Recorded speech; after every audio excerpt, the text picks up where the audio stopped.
كلهم متوحدين من أجل الضفة، انضمام الضفة، وهذا لا ولا إنسان ولا واحد، لا ذكر أنثى كبير صغير شيخ ولا واحد يعني بيسمح بهذا القرار. لازم إسرائيل هي تتنازل عن هذا القرار، وبنفرطش في شبر أرض ولا في القدس، والقدس عاصمة لنا وإن شاء الله بنصلي فيها.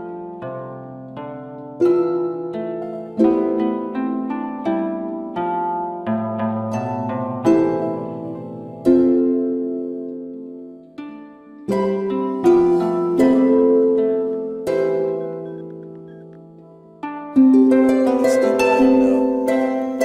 to raise red card for this Israeli government, which is trying to lead the whole world by the nose, rejecting all the voices coming either from Israel, inside Israel, from the Arabs, Muslims, Europe, everybody except Trump and his crazy administration. And to know that here in Palestine, still there is a partner, the same voice, the same commitment,